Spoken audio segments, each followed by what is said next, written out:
What is up, fans of Grapplers Talk? This is Dave coming at you with another episode each and every week. Thank you to everyone for downloading and tuning into the podcast. Appreciate all your love and support out there and being a fan of Grapplers Talk. We could not do this show without help from our partners over at Butterfly X, always supplying us with the best rash guards and no-gi kits and gis and belts and everything that you need. Hit them up. You could get custom academy gear printed through Butterfly X. You'll know the quality is going to be great. So check them out. Use our code word Grapplers Talk 10. You'll get 10% off of your order over there. Once again, thank you to our friends Justin and Marshall over there for always being on top of it and helping us out with Grapplers Talk. And I'm excited. Now it's not very often, and not very often we get to hear from a woman on here. So I'm excited to kind of expand the Grapplers Talk network a little bit, but hear a little bit different perspective as well. I'm excited to introduce someone on the podcast. We got in touch just recently through mutual friends and being at events and always out in the jiu-jitsu scene. But I'm thrilled to have none other than Sarah Beth on, man. How are you doing? Welcome to Grapplers Talk. I'm doing great. Thank you so much for having me. I was excited to do this podcast and I love what you're doing here and just, a platform to really get to talk about jujitsu. So I'm excited to be on. Thanks for having me.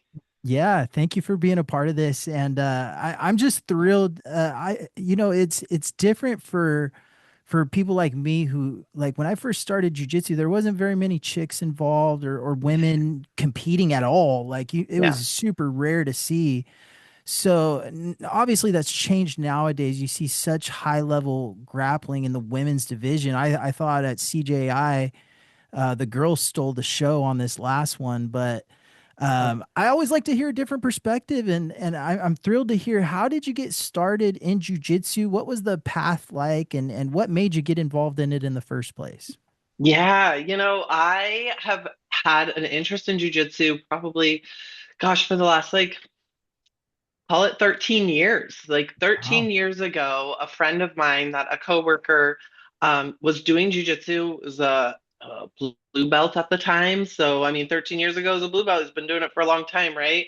Yeah. And I was recently divorced and I had been in marriage for my entire adult life, right? And so I was there 17 to 27 Yeah. and recently divorced two young kids. And I was really trying to find myself. I was trying to figure out where my place was in this world. And I knew I wanted fitness to kind of be a part of my everyday life. Although up to that point had never been an athlete. Okay. I was like the book nerd in school, always had my nose in a book, but never played sports, never was an athlete. And I was really wanting to get into it for my own health reasons and to find community and to find kind of my place. And a coworker of mine was like, "You should try jujitsu," and I didn't even know what it was. I had no idea what it was, but why not? Yeah. I was up to try anything, so I went to a class. I had a ton of fun. Everybody was really welcoming. I really enjoyed it. But simultaneously, I had also just recently purchased a Groupon. Groupon used to be a big thing, right? I Yeah. just Yeah. Yeah. purchased a Groupon for a CrossFit gym. And so I was trying kind of figuring out what I was going to do and I ended up loving CrossFit as well. And I was like, okay, so I have an hour a day. I'm a single mom with two young kids, right? I have an Yeah. hour a day that I can dedicate to whatever it is I'm going to be doing physically. I don't have the time or the bandwidth for both of these sports, and I had to choose one. And I chose CrossFit. And I'm not sorry that I did Yeah. because I think everybody who does jujitsu wishes they started sooner. Yeah. You know, Of we get course. it in our mind that we would just suck just a little bit less had we only started sooner. Yeah. Um, and so but I think jujitsu finds you when you're ready, Yeah. and I don't know a single grappler who really argues that point. Yeah. We all feel that, And so I ended up doing CrossFit, and it led me through a really incredible journey of just like community, and fitness, and went from CrossFit to bodybuilding. And then, I mean, 2020, yeah, like 6 or 7 years ago, my kids are older. I'm more established in my life. I kind of um, had the space. I had the Yeah. space for it. And I started dating Shiloh. And Shiloh, who, for those of you who haven't seen your episode with Shiloh, he also has an episode on here. He's a black belt and was Yeah. like, well, then come back, do a class come to jujitsu. And so I did. And I knew back then, 13 years ago, that I liked it, that I enjoyed it. But after my first class at Waza here in Elk Grove, I really at least I knew what jujitsu was. So the first class I got to do some live rolling, even though I knew nothing, right? As day Yeah. one white belt, I got to do some live rolling and really got a good movement in, learned some stuff. And I'll never forget on my drive home, this clarity, the sense of clarity that you get after hard rolls.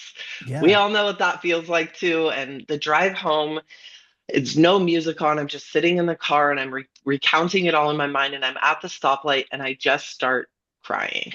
And I knew that jujitsu would forever be a part of my life. And I've said it since I was a day two white belt, I should say, Yeah. where I went back to class the next day and I told everybody I'm going to be a black belt. And, when you're a day two white belt, people just kind of laugh it off. But then a 6 month white belt, I'm like, no, I'm going to be a black belt. And then a blue belt, I'm like, I'm going to be a black belt. And then a Yeah. purple belt, I'm like, I'm going to be a black belt. And now I don't think anybody laughs at that.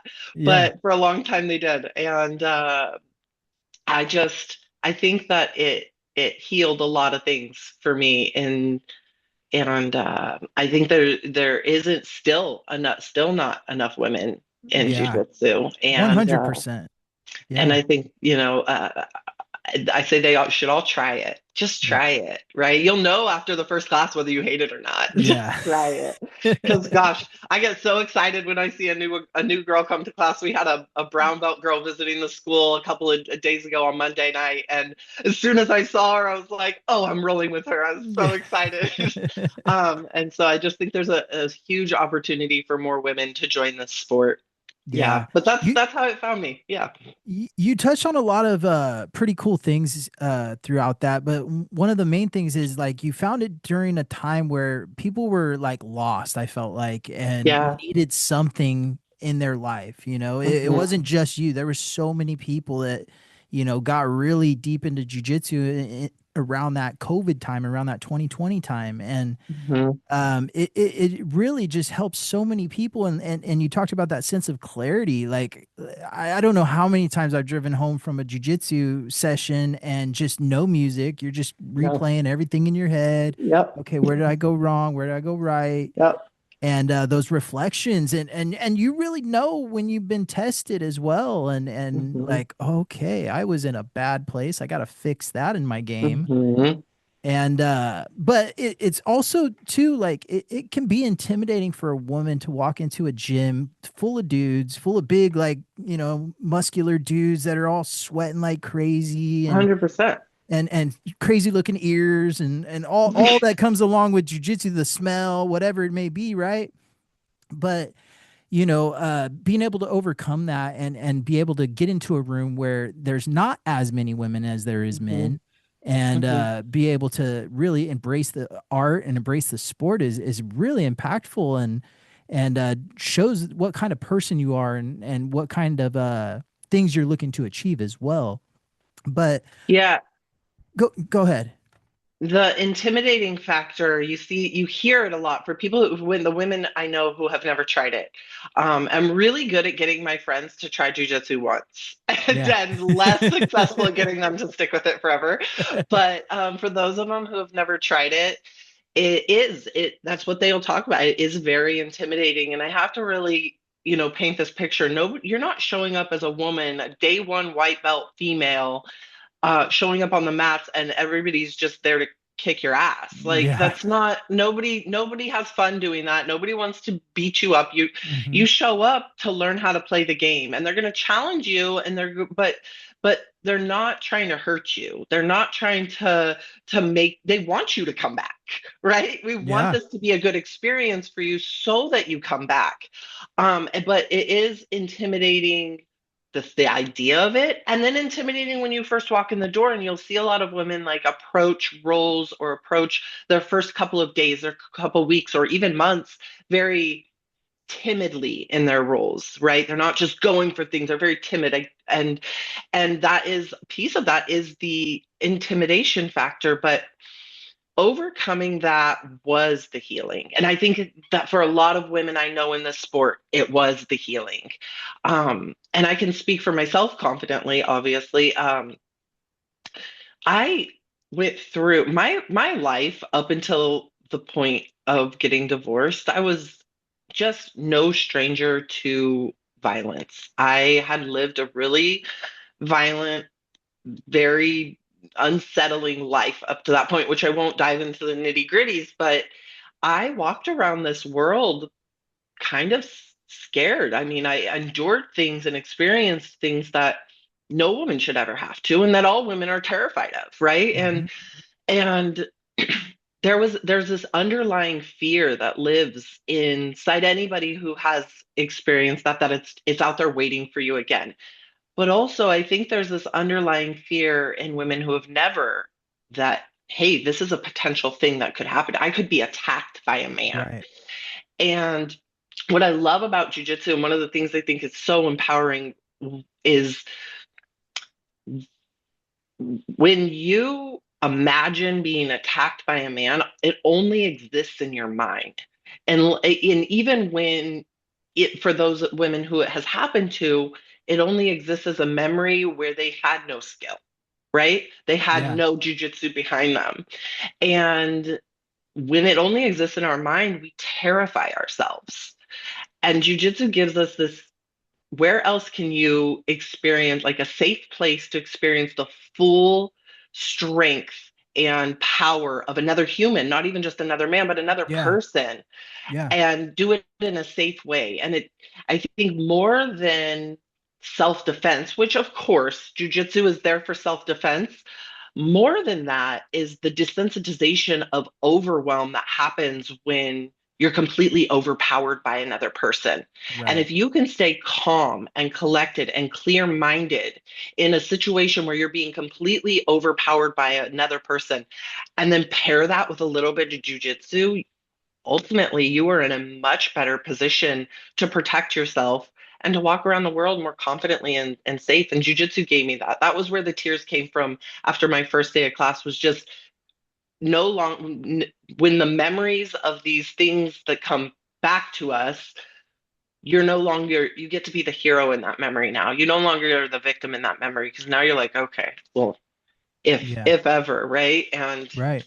And it's just so powerful. So I think, yeah, for those people, women who are afraid of it, and for the women who have experienced it, it heals a lot in us, you know?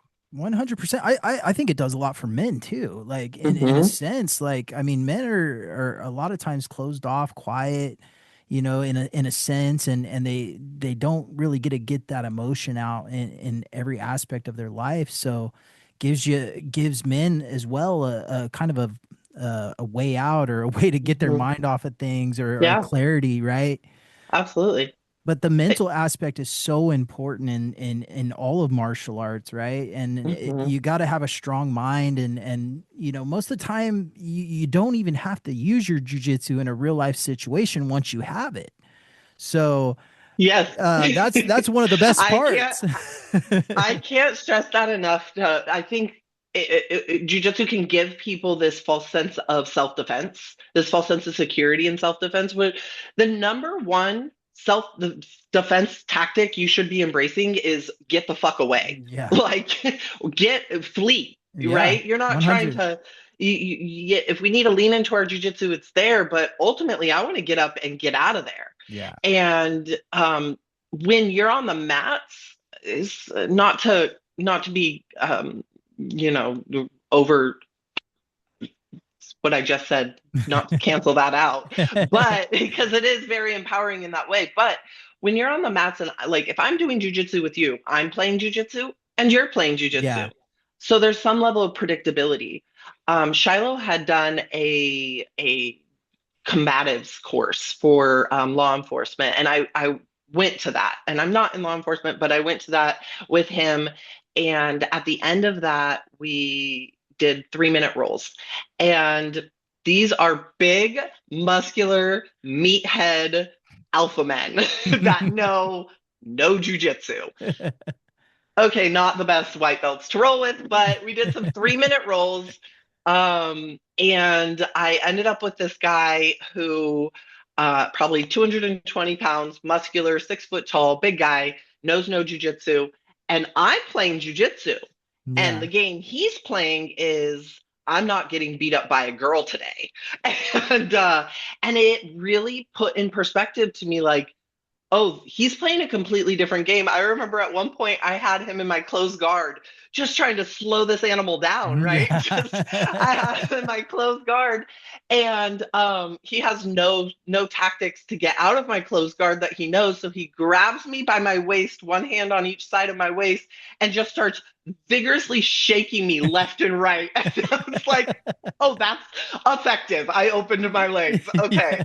Yeah. But it made me realize like, yeah, you use jujitsu on the street. You're playing jujitsu, but they're not. So Right. it's really important that you keep that calm state of mind because you're not in a role, but if you're calm, you will find an opportunity to use a tactic. And there's a Yes. difference between that. So the mental aspect is huge. Yeah. Yeah, people aren't really prepared for real life situations in a sense because it's not fair. Like there's eye Yeah. gouges, there's Yeah. I said it a while back and one of my buddies was laughing at me. I said it on the podcast. I want to bring eye gouges back to the UFC because like it's a real tactic you might have to experience Yeah. and it's just like when that kind of stuff happens sometimes if you're not prepared for it your whole mind goes out the window like what's going on. Hmm. So Hmm. training the mind is very important and like you said it's very empowering being in those experiences and getting the knowledge of jujitsu, but at the same time this world isn't fair, and people will No. do dirty tactics on the streets, so you don't want to go around looking for fights all the time. Yeah, which isn't it funny? I find that the more skilled somebody is in the art of fighting, whether it's martial arts or combat, any kind of combat sport, the less like violent they are. They're Yeah. not looking for confrontation. The less confrontational they are, Yeah. because why? We have nothing to prove. I don't need to prove that I can beat you Right. up. Right. Yeah. Yeah. I have an interesting question. So now you didn't play sports growing up or anything like Mm-mm. that, but did you feel like bodybuilding and CrossFit really helped you getting back into jujitsu and helped you have kind of a baseline of something? So it did. It gave me a baseline of something. I was a pretty sick kid. I spent like a year in the hospital when I was 12, and I never really recovered from that. Like when you're that sick, it just my entire adolescence into my 20s, I was just kind of fragile, and had never worked out a day in my life. But then CrossFit taught me how to work out, and then I herniated a disc and could no longer do CrossFit. And my best friend was like, "Hey, he's a bodybuilder. He also used to own a CrossFit gym, and he was like, "Hey, you can still do bicep curls with a herniated disc. It's not the only way to work out."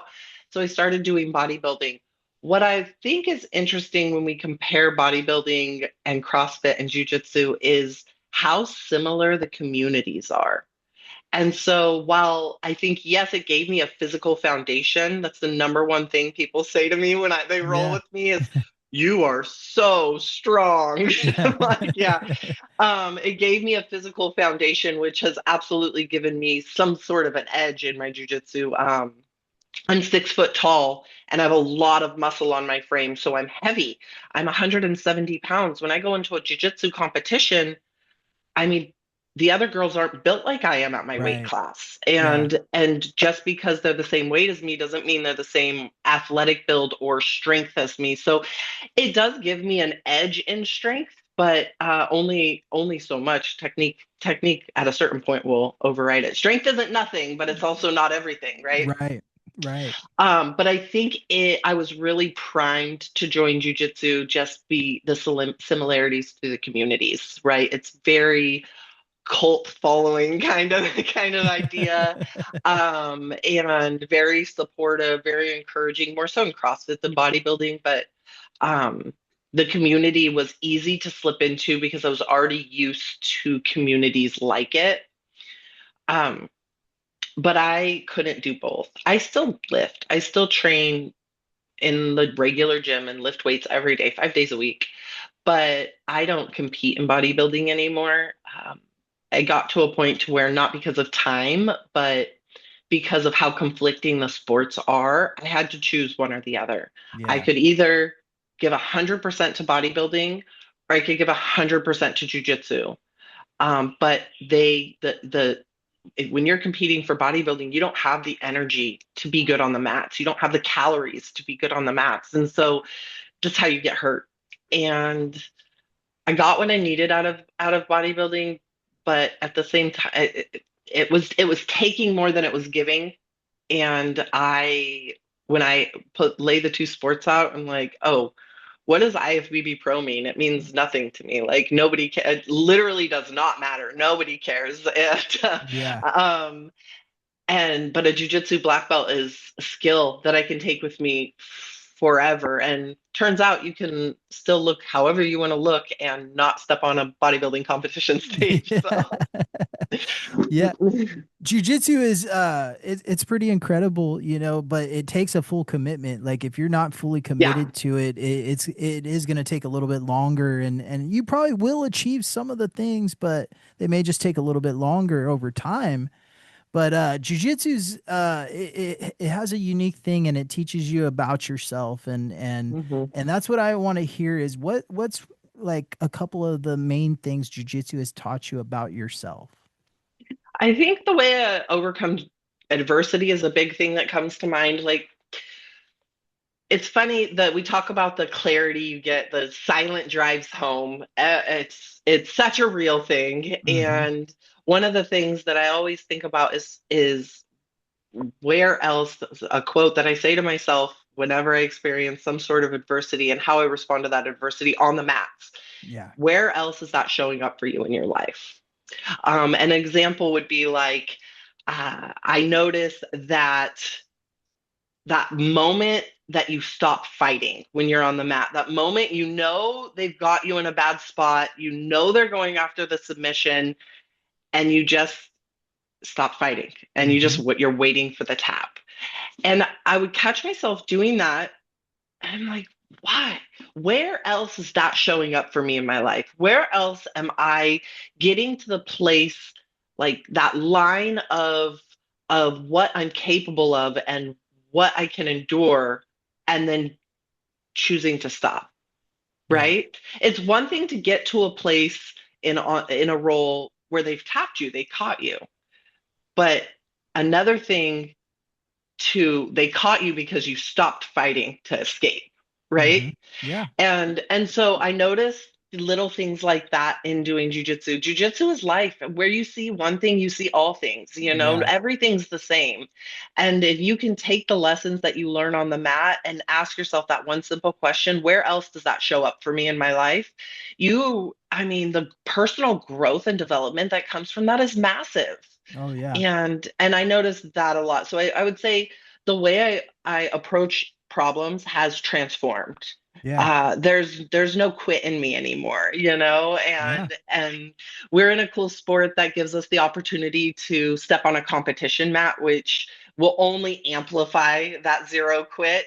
Right. Um, but that's probably the biggest one, and the lessons of the self-defense that I shared with you, Yeah. flee before fight, Yeah. and what I'm able to take from it and share with my kids. Yeah. It's huge.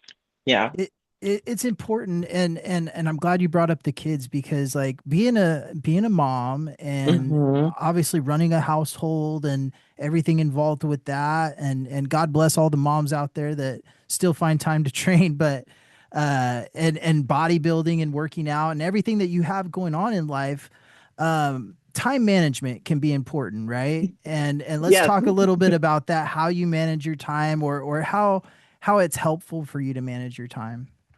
Yeah, I find that figuring out what your non-negotiables in life is step one. I'm uh kind of a crazy person when it comes to time management. I'm real good at it. And you have to be, right? Yeah. I'm an entrepreneur.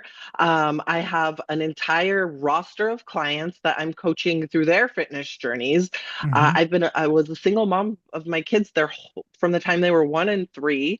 And bodybuilding and jujitsu and like you said, all of these things, if you're not good with time, you will drive yourself into the ground. And then you're trying to accomplish all of these things and none of it feels good because you just feel exhausted. None of it feels fun because you just want to curl up in a ball and cry Hmm. Yeah. because it's a lot, you know? And so a few things, I am, I live and breathe by my calendar. My Google Calendar, if you open up any given day, it's just a block of time. Literally every moment of my day is scheduled in my Google Calendar. If I have to run to the post office, it is on my calendar.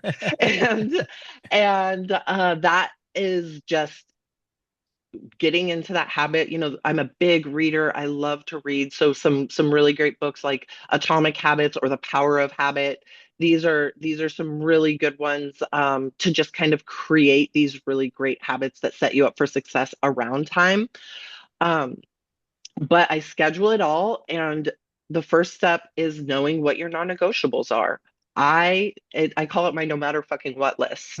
No matter I like fucking that. what, I am going to train jujitsu 5 times this week. No matter fucking what, I am going to hit these macros in my diet or whatever, I'm going to go on this many runs or I'm going to whatever your goals are, and break it down to the minutia. What is the no matter fucking what are the non-negotiables, and put those on your calendar first, like they're appointments that you can't miss, and schedule the rest of your life around it. And it was an extremely successful tactic for me. I have been very fulfilled in all my endeavors. I often have people say, "How do you have time for all of this?" And I'm like, Yeah. "Well, I make the time. Yeah. I don't watch a lot of TV. I don't doom scroll.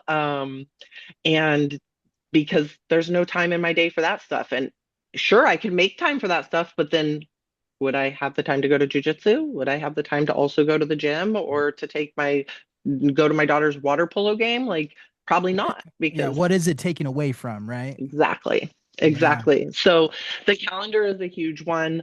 Um, I try and be sensitive to people who are like, they're call it what it is, right? Excuses Hmm. are that they don't have the time. And then they want to list all of the things that they have for their responsibility. And in my business, I'm a nutrition and fitness coach, but I'm also a hypnotherapist. And so I will, do hypnosis for people who are overcoming anxiety and depression. And Wow. I'm working through that. And it always comes back to that is a lack of purpose or passion, and not being their own obstacle, not knowing how to create time to make space for purpose and passion. And those are probably the two biggest drivers that I've seen in my profession and in my experience for anxiety and depression. Yeah. Yeah. I always say, with time management and things like that we were talking about, if it's that important to you, you'll find the time, right? Absolutely. And I told a buddy of mine that, he was saying he couldn't train at the time, and now he's way past that. But at the time he's like, I just don't have time in my day. And I told him exactly that. I said, if it's important, you'll find it. Hmm. And he looked at me Hmm. all, and he kind of got mad, and he looked at me all crazy, and I said, no, for real, dude. Like, there's 6 a.m. classes, there's 5 a.m. classes, there's Yep. weekend classes, there's open mats. Like, There's other schools if you're Yeah. traveling. There's always a way, and you just have to want it.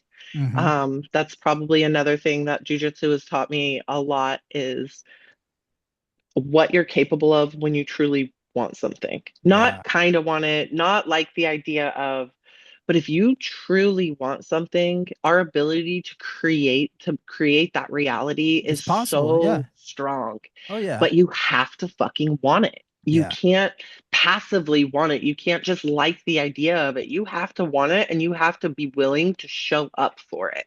You Yeah. have to want it more than you don't. Yep. And if Eh, you do, you'll make it happen.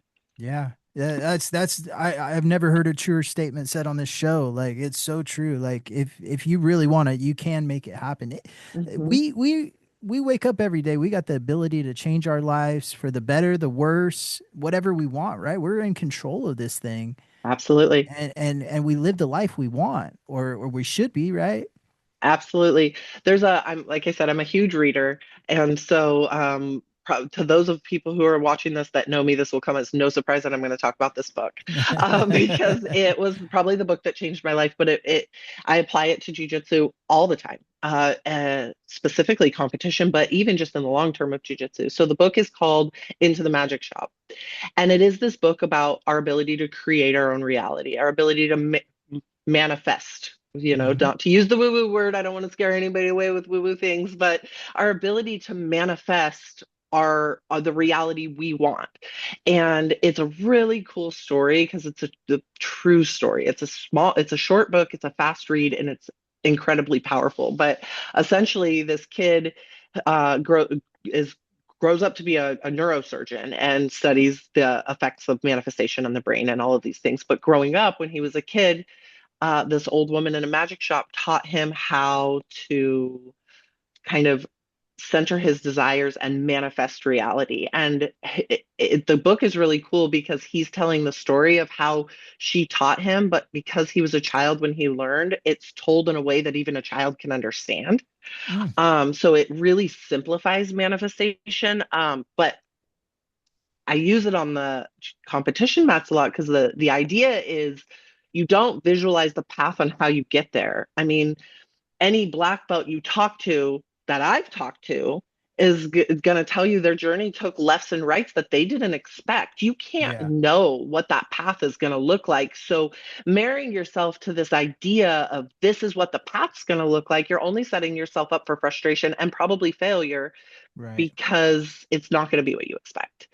But if you can visualize the finish line, if you can visualize in competition, visualize them holding your hand up as the winner, visualize yourself on the podium with the medal, visualize the celebration dinner for accomplishing it. And not just visualize it, but truly allow yourself to experience the physical, visceral excitement that comes with that idea until it feels like a memory. And then anytime you get nervous, anytime you're right before competition, you're about to step on the mat, your heart starts racing, your breath gets shallow, your palms get sweaty, and you can see this happen to competitors right there. Oh They might have yeah. been good all the way up until that point, and then right before they step on the mat. And so when I'm sideline coaching with Shiloh, obviously I'm just a purple belt, so I don't go out there and coach on my own, but I'm with Shiloh a lot when we're coaching. I'm like, okay, so no more shallow breaths. And then I take that nervous energy and imagine that you're winning. Because when you feel that nervous energy, if you can just take that energy and shift it into that visualization that you made into a memory, even though it hasn't happened yet, Right. I'll tell our athletes like you already won. Time just hasn't caught up yet. It already happened. You already won. So just let it go. Let it go. Yeah. Just go do good jujitsu. You already won. Yeah. And then, even if they didn't win, that mindset makes you win anyway. So Yeah. You still feel good about everything. exactly. Yeah. Exactly. I want to back up to your hypnotherapy because Yeah. I got a we did an event a while back. My cousin threw an event and had a professional hypnotist come Mm-hmm. out. And this guy is like he was on Mythbusters and he's like Mm-hmm. the man. And it was during COVID times where people weren't throwing crazy events and things weren't the same. And he was actually not getting very many hypnotizing things because he does it as a Yeah. show. But I tell you what, this guy was good. This guy Yeah. was legit. Like I've never seen like too much hypnotist stuff, but I seen him start to talk, and I mean, he had people speaking in Japanese, Mhm. and he's like pretty much telling us like, "Hey, you let me know how far you want this to go, and I can make him do anything. Like, I could put him in a good mindset or whatever you Yep. want, right? You just let me know, and I'll hypnotize them all." And he had like 20 people up there, if you've ever seen like a hypnotist show, like after a while, certain people leave and stuff like that. But I've never seen anybody. He had the whole group still rocking and rolling, Yeah. and then a buddy of mine went to go talk to him and help him out to the car, and was telling him some of the stuff he struggled with. And we never got confirmation on this, but he's like, I swear, like he looked at me, and there was some sort of something going on that like he knew exactly what I was talking about, and he thought he hypnotized him, but it was just interesting because like I didn't know if it was real or not until seeing that. And Oh yeah. oh yeah, it's real. Oh yeah, it's um so real. People think it's like a magic trick, but yeah, anybody can learn how to do it. And then at that point it just takes practice like any skill to become good. And it's the way you phrase things, who you're phrasing it to, their level of suggestibility, what mindset they're in when they go into it. Stage hypnosis works because people are very suggestible in a crowd because they're looking for entertainment. You'll find what you're looking for. So stage hypnosis is maybe one of the most impressive to watch because yeah, people are just so suggestible. um but anybody can be hypnotized, even a skeptic, right, we are you can't out there is a limitation on you're most suggestible to your own thoughts and voice. So when you're in hypnosis, you know that you're in hypnosis. You hear you're awake, and you can forget. You can go so deep that when you come back to your primary state of consciousness, you forgot what was said. But while you're in it, you know you're in hypnosis. You hear the suggestions that are being said to you, and you can say, yeah, fuck that. yeah, I'm not doing it, you yeah, know. But most people are coming to you to be hypnotized for something they do want to fix or they right, do want to work. And so they're incredibly open and suggestible to it. Um, it's incredibly healing work on my end. I've never worked with somebody who didn't also heal a part of me, but it's also very energetically heavy. So you can only do so much of it in a day. You really have to protect your own energy because you're carrying the weight of a lot of other people's stuff, you know? yeah, But I went to school at the same hypnosis has a hypnosis institute in LA, but it was the same school that Joe Dispenza graduated from primarily. If you've ever heard of Joe Dispenza, super famous. okay, And NLP, hypnosis, they go hand in hand. So like Tony Robbins, all his stuff is yeah. NLP.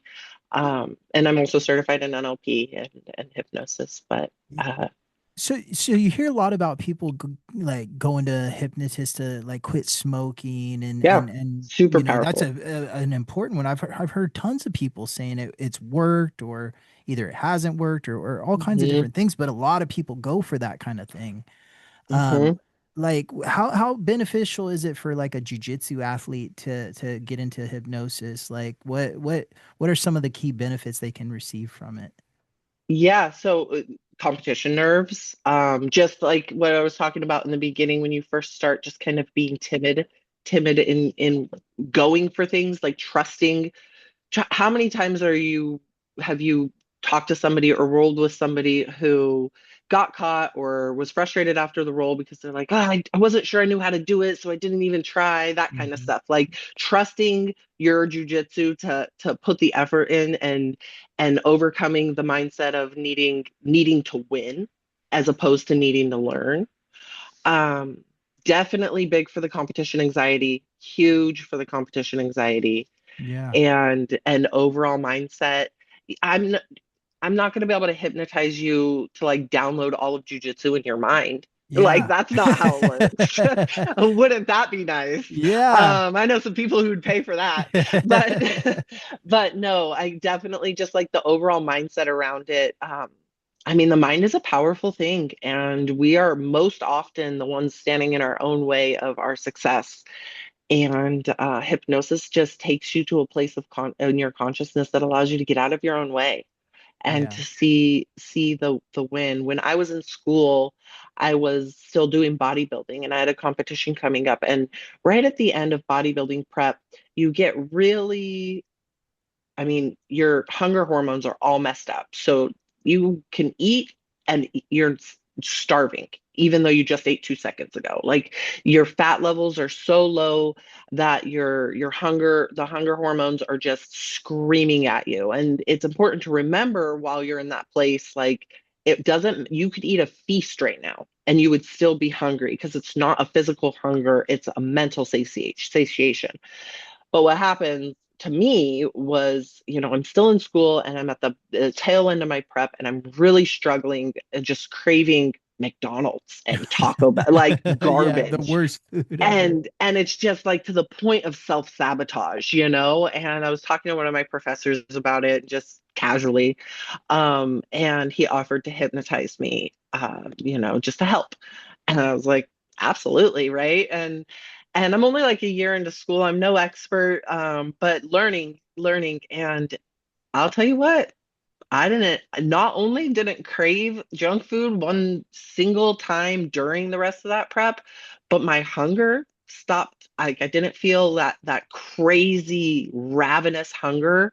And I was definitely more calm, cool, and collected through the remainder of my prep. And then even into coming out of that prep and reintroducing foods, I didn't go on to like these binge cycles, which are really, really common coming out of bodybuilding prep Yeah. because your hunger hormones are so messed up.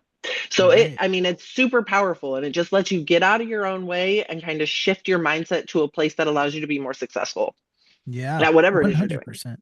Yeah, you also brought up Tony Robbins type of Hmm. hypnosis, and I've actually been to a Tony Robbins thing a while back. This was a few years back, and I was literally blown away. It was crazy. He had Amazing. the whole crowd. Like, I mean, we were joking, but we were like, man, everyone was hugging and kissing, and like, I Hmm. mean, it was the craziest thing. Like strangers going up and giving each other the biggest hugs, like they've known each other for 50 Yeah. years. Yeah, you'll see this at the Joe Dispenza seminars too. And it's the same Yeah. thing, NLP, It neuro-linguistic programming. So it's yeah. just using words to find where those to put it really simply, uh, everything exists in our mind somewhere, right? If when you think of your favorite meal, if you were to just think about it, like if you had to point to it in your mind, where is it? And you can then make that more vivid or more dull. You can move it to somewhere else. You could take your favorite meal and make it taste disgusting. Yeah. Just with words, just with visualization and words and moving things in your mind from like Wow. reorganizing the bookshelf. And so that's very simplistically NLP, Yeah. um, but very powerful for things like phobias and appetites and Yeah. getting over things you dislike a lot. Um, Yeah, I was in sales at the time, and I mean it was crazy. Like I went on this crazy hot streak after that, and I mean it was like something in my mind shifted. I didn't even know what was happening. Like I remember people at work were like, "What's going on, dude? You're doing amazing," and all this stuff, and it lasted for a good while. Like I mean, we're talking like a month and a half of mhm. this mindset shift, and but it does wear off, right? And and Yeah, and yeah. and and why does it wear off, or what's the thing? Like, do you got to I keep mean, going, or how does it work? we fall back into the old patterns and ways that Pat paved the way to end up there in the first place, Yeah, and it just reinforces those neurological pathways that have already been there instead of reinforcing the new ones. But if you shifted something in your mind and then created an identity around that shift. I think anytime you want something to be permanent, it has to be more than discipline. It has to be more than motivation. If you want it to be permanent, it has to be part of who you are. And so when we make these shifts and changes mentally in our mindset, we have to then reinforce them with actions and behaviors that allow that to become part of who we are.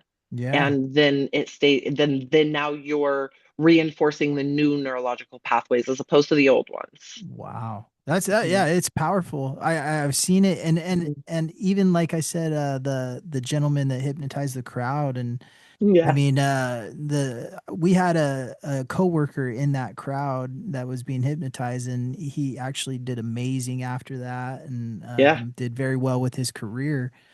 And I attributed it to the hypnosis. He was always laughing about it because he was telling jokes in Japanese and things like that. Yeah. But at the end, he put some powerful stuff into them, and I mean, Yeah. I wonder how many it actually affected, and I'm sure it works. Like I seen it. It has to Yeah. work. It absolutely does. It absolutely does. And you can do self-hypnosis too. Like that's a thing.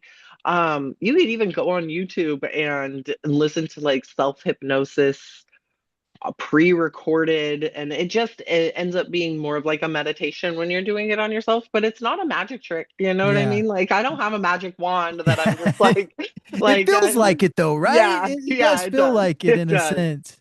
It does. But People are always really surprised I can do it over Zoom. And they're like, well, don't you have to be in person? I'm like, why? But no, you don't have to be in person. It's not magic. yeah. um, but Yeah, yeah, it's funny just the lack of understanding around that stuff. But you're seeing more and more sports people get into yeah. hypnosis, and I mean Tony Robbins walked out with Conor McGregor before, and all Hmm. those different things in the UFC. You've seen a few different sports psychologists and hypnosis, and people that try to work on the mind before the battle, right? And that's Because it's such a all crucial thing. mental. Yeah, it really is. Yeah, Yeah, it's it's all mental. What we're gonna, yeah. When you think of what do they call it, the blue belt blues, you get the blue, yeah, like people quit yeah, at blue belt. 100%. And I've always said I'm gonna be a black belt one day, but I got to the point at blue belt where I was like, oh, this is what they're talking about. I understand why people quit because and I was telling Shiloh, I was like, if I wasn't who I am, like I'm not gonna quit. Like Yeah. I'm gonna push through this. But if I was, I can see why people do, because you get to this point of where you start holding and it's all mental. It's all Hmm. mental. You've been given this belt, and now mentally you think, okay, that means I know something. But then you show up and you're like, shit, the same people who were kicking my ass yesterday are kicking my ass today. And in fact, somebody who I used to beat all the time beat me today. So I guess I just suck and I'm never getting better. And then you start getting frustrated that your progress isn't faster. And you're like, I want to know more. I want to learn more, but it's not happening. And then it becomes less fun to show up and get beat up because you've held yourself to this standard mentally that doesn't, and then people quit. Yeah. Um, I got to that place and I started doing privates with Becca McLean. I don't know if you know who she is. She's a black belt here over at Aries in Roseville. Okay. But I went to her and I was like, I need to be a purple belt and I need to get over this hump that I'm on. And I know the colors of the belts don't matter. It's not about the color of the belt. It's not about my ego. It's about I don't ever want a belt I don't deserve. I don't ever want a belt I don't deserve. I was going to Aries Roseville at the time, and I said, but I want to deserve this belt. And showing up to class isn't giving me the progress I want at the rate in which I want it. And there's very specific things, conceptual things that I want to work on. And up until that point, passing guard and getting my guard passed, well, passing guard was not something that I was great at. And my guard would just get passed. And I told her I'm so frustrated with this because like all the rest of my jujitsu doesn't matter if I'm sandwiched flat against the mat and between somebody else. Like I'm just being crushed the whole time because my guard gets past like the butter. It's so frustrating. And Yeah. so I started doing privates with her multiple times a week. And for a year, I'll tell you, for a year, I was to jujitsu 7 days a week. I did privates 2 days a week. I watched videos. I went to different schools. I rolled with as many people as I could roll with, and that was about 18 months into my, or yeah, about a year and a half into my blue belt. I started doing that, and Yeah. then after a year of that, I was like, oh, I have a guard game now. I have a passing game now. Okay, I'm over this hump. And because I got through that hump, I no longer feel like my progress isn't fast enough. I've learned the lesson that it's not about, you're never going to learn this overnight. There's always going to be somebody who can Yeah. beat you. There's always going to be somebody who's faster than you or stronger than you or knows a move you have never seen before. And I wouldn't want it any other way. I don't ever want to be better, the best in the universe. No. What is there left to learn at that point? And Yeah. that's what makes the sport so fun is there's always something to master. There's always something to learn. There's always something to a problem to solve. Like I don't need to be better faster. I just need to keep showing up and doing the thing I love and I'll be as good as I'll be the best I can be, you know? Right, right. And it's important, even at black belt, right? You do all this work and even for me, like, I mean, it was years of wanting to get to that black belt level. But once you get there, it's just more jujitsu, right? It's just more Yeah, learning and yeah. developing. So, like, I mean, it does hold a certain standard and a certain weight, but the progress is still the same. You're just looking to improve yourself and Hmm. your well-being and your jujitsu game. So, Hmm. like you said earlier, everyone has a different journey. No one really knows how it's going to line up, but it always does, right? It always does. It's funny how the journey makes so much more sense when you look at it in reverse, right? The dots Hmm. connect when you look at Hmm. them in reverse. You're like, oh, I see how this path went, but you can't do that going forward because we can't see the future. So, Yeah. looking at it in reverse and just allowing yourself to be grateful for those moments. It's another thing jujitsu taught me is like every moment every defeat I've ever gotten, every defeat that has turned into something that I learned that I put into my game that's now part of my A game. At the time, it was frustrating. I was mad, but I can look back and say, I'm so grateful for that defeat. I'm so grateful for what that taught me. And so now when I'm faced with that kind of stuff, I tell myself, like, okay, one day I'm going to look back on this and be so grateful for it. So let's just skip all the bullshit and be grateful for it right now. Yeah. Yeah. Yeah. That's 100%. I think of things like, I mean, this is a little morbid, but like Kobe Bryant had this great NBA career, and not far after he retired, he passed away. And I Mm, mean, he missed out uh, on, so much. Like he got to enjoy those moments, but like, really reflecting back and looking back in your life and understanding what those moments were about and how it mhm, shaped you and how it changed you and really got you to where you're at. And, life's too mhm. short. So you got to enjoy those moments and do some self-reflection too. You were bringing that up. And I think that is one of the most crucial things that someone can do in jujitsu. Don't just show up and train and go home, but reflect on your roles, reflect on where your game is and Mhm, really strive to improve it. mhm. Like it's going to help you achieve so much more in the sport and in life and whatever you're looking to So do with it. much. And the self-reflection will, if you're really honest with yourself in that Yeah. reflection and call yourself out if you're not being, nobody else is part of your self-reflection but Hmm. you and you.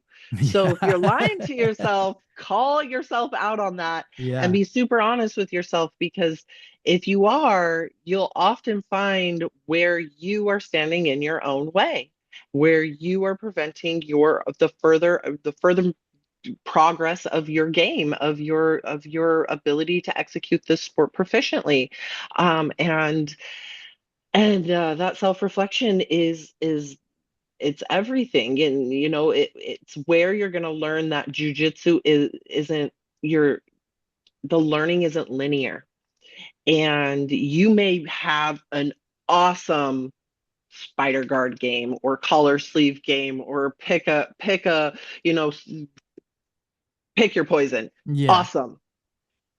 But if you want to add to that, you're going to have to play with the thing you're not very good at.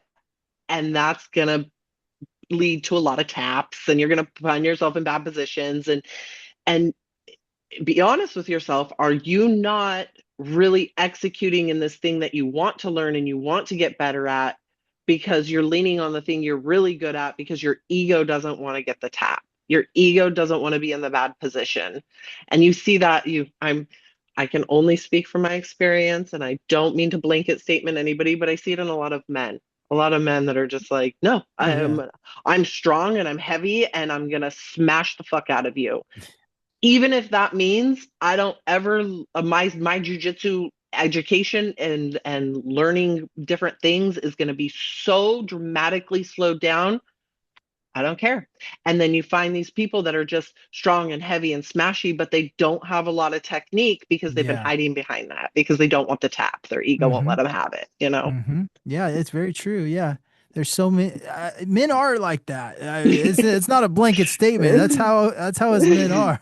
Yeah. Yeah, we do Yeah. have egos sometimes, but overcoming that, like jujitsu does help in a sense. Like if you really do that self-reflection and try to develop your game better, you can overcome that ego Hmm. 100%. So um, yeah, I've just enjoyed this conversation. This has been an awesome Same. episode. I just love talking about jujitsu. It's Me there's too. so much there to really dissect and go over. And I mean, we haven't even gotten into competition.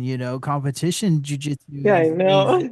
is a whole nother ball game. I do want to ask you though, before we get off here, I do want to ask how do you set your goals, or are you a goal oriented person, Oh and yeah. what are some of the goals you have for your journey in jujitsu other than black belt, of course?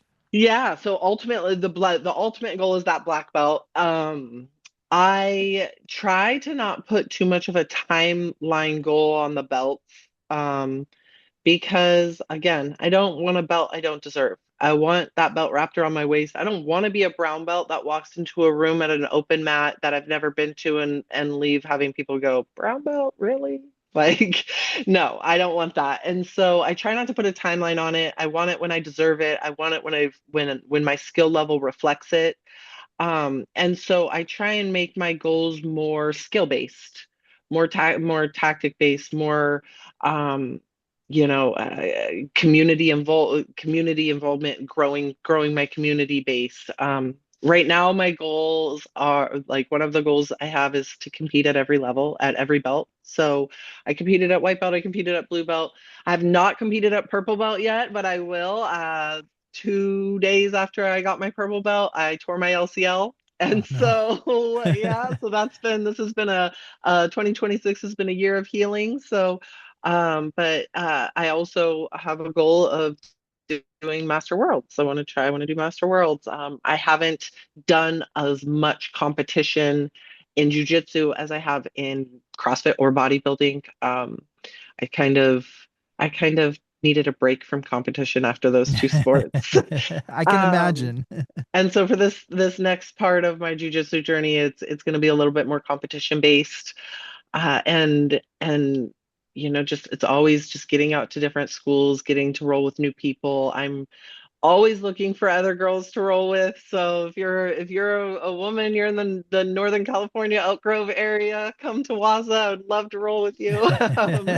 I just moved to Elk Grove last in June. Yeah. Before that, I was at Aries Roseville, and so we had a good group of girls up there, but and we've got a great group of girls at Waza too, just an awesome group of girls. But I know we are always looking for more. So Yeah. yeah.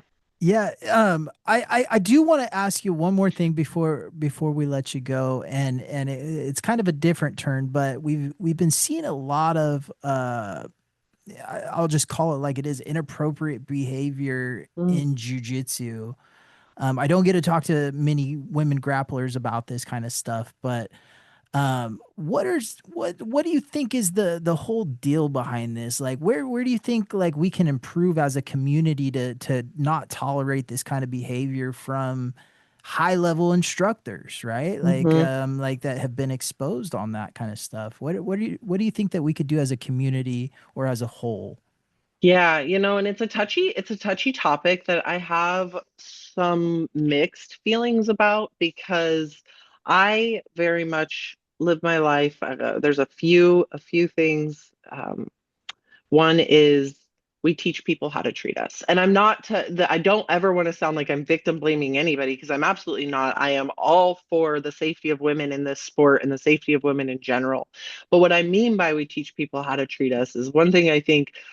Um, we as a woman as the person this has happened to, right, you don't get to control anybody else's behavior but your own, and you can only control the way you react to somebody else's behavior. You have no control over what somebody else does, which can put you in a vulnerable space, especially in a jiu-jitsu school where the skill disparity is big, with these high level instructors. And so what I think we can do to take some personal accountability is call that shit out immediately. What are we doing waiting for months and weeks and years and then Yeah. it's getting uncovered? Like, I understand that it's scary. I understand that it's hard. I understand that it's intimidating, but that's not a reason to not say something. Call it out, however you're going to call it out, whoever you're going to talk to, whether that's going to be publicly, whether that's going to be another, high level instructor at a different school that whether it's going to be the cops, depending on what the charge, what the offense was. Right. Why are we letting it go on for so long? Why Yeah. why are we putting up with it? We teach people how to treat us. And the longer you put up with something, the only message you're sending is that it's you're going to get away with this behavior. You can continue to Hmm. to walk on me like a doormat. So that's one thing.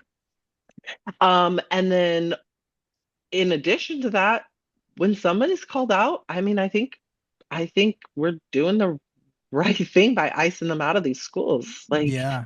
you don't get to be a high level instructor. I think you shouldn't be welcome on any mat with any women. And that, I think, is true whether the offense happened in the jujitsu community or just there's somebody who have offended Mhm. sexually or violently towards a woman in general or a Yeah. child in general.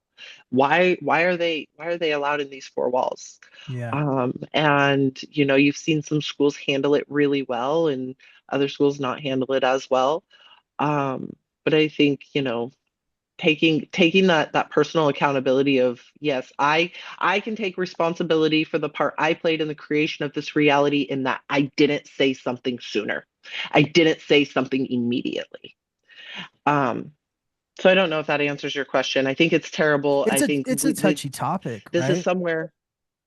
Yeah. It's the jujitsu mats. We go there to be empowered. We go there to learn how to be safe in a sketchy situation with an overpowered, potentially overskilled individual, and to have that be used against us or be taken advantage of in that vulnerable state is despicable, Yeah. um, and also needs to be called out immediately.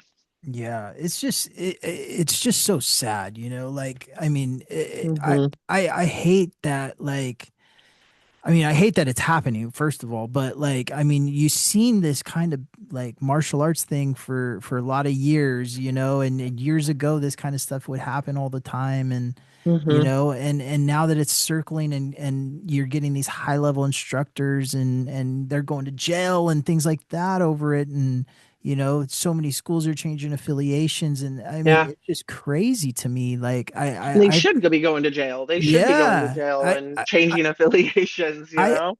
I thought that like, I just thought that maybe people get put on too high of a pedestal or Oh, that absolutely. that God complex or something is going on there, right?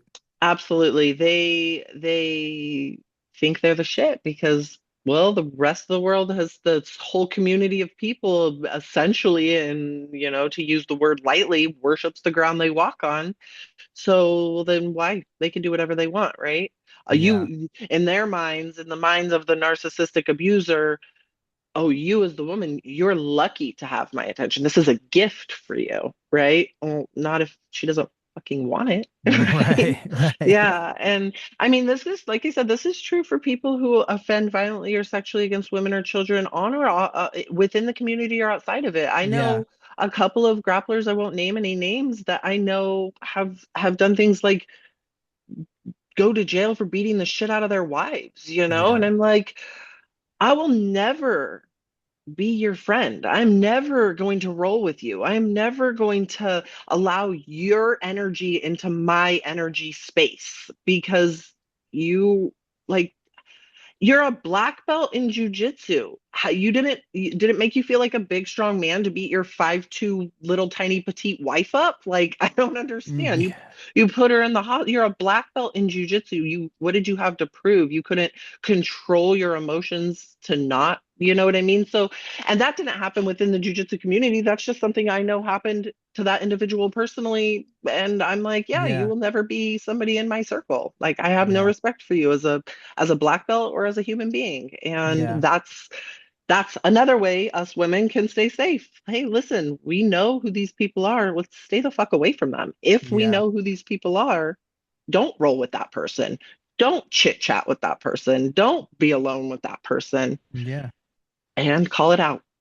Well, and I think something that's very important is regardless what color their belt is, right? If a creep's a creep, regardless Totally. if they have a black belt or a coral belt, right?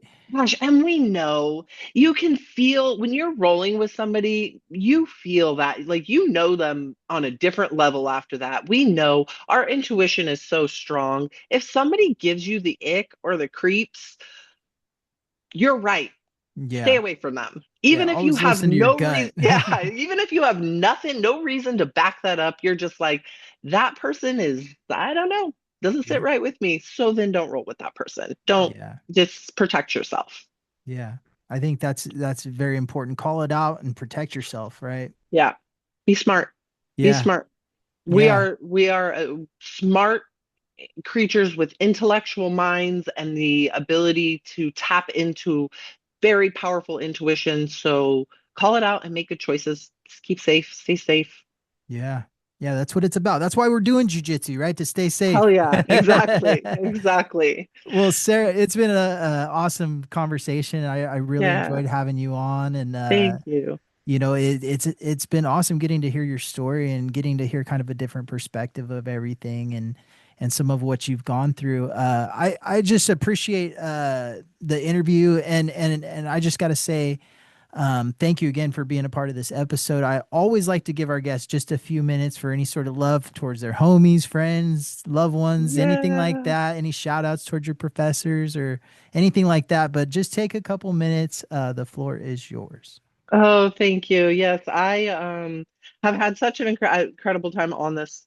Thank you so much for having me. I love any chance I get to talk about jujitsu and to speak to just other women in general about it. I hope I've inspired some of you to try it, and I hope that you love it as much as I do. But if not, at least you know you tried it. You know. I wouldn't be where I am in my jujitsu journey if it weren't for the amazing community and the people I have standing behind me, cheering me on in my corner, my amazing training partners at Aries BJJ in Roseville and Waza BJJ in Elk Grove. Um, Derek Demano owns Waza. We've got Julio Feliz over at Aries, and just two incredible professors who just create some really great grappling partners. I am so grateful that I have never had any kind of negative experience with men in my jujitsu journey. Just nothing but respectful, amazing partners to roll with. So, big thank you to Waza and Aries, Julio and Derek specifically, and then of course Shiloh. Shiloh's my boyfriend. He's the reason I'm back in that I started jujitsu again, and that he kind of brought it back to the surface of my awareness, and constantly my teacher, we just hanging out at the house, and he'll press pause on we're watching a movie, he'll press pause and be like, okay, now put me in collar sleeve and teach me something new on the living room floor. It's always jujitsu, and just the ability to have the really long philosophical and conceptual conversations that help us grow and develop as people. He he is the reason my conceptual knowledge of jujitsu is as high as it is, and always keeps me coming, even on the days where I'm not motivated to go, because bed sounds really nice.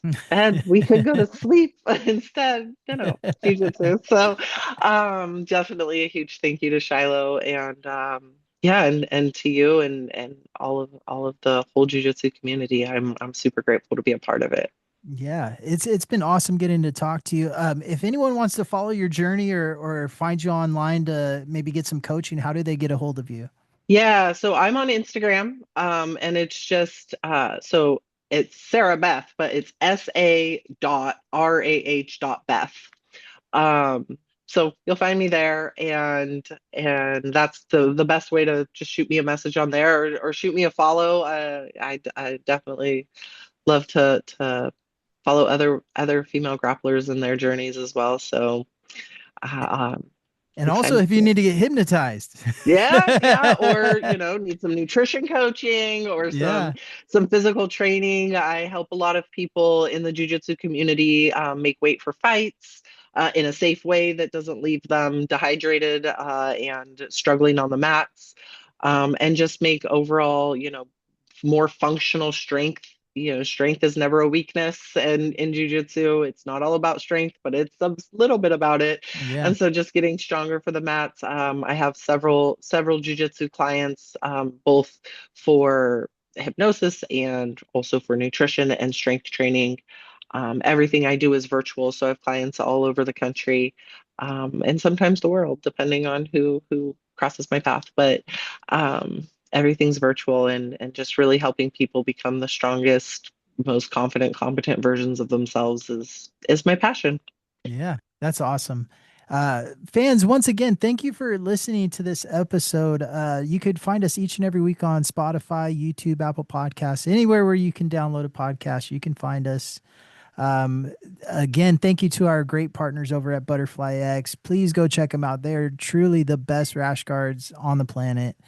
Um, Go check them out. Use our code word Grapplers Talk 10. You'll get 10% off. Academy owners, if you need jujitsu gear made, gis, rash guards, whatever it is, hit them up. They will help you out. They will get you set up, packaged nicely. Everything will be beautiful. So hit them up. Again, thank you to everyone for downloading the podcast. This has been another amazing episode of Grapplers Talk. This is Dave, and we are out.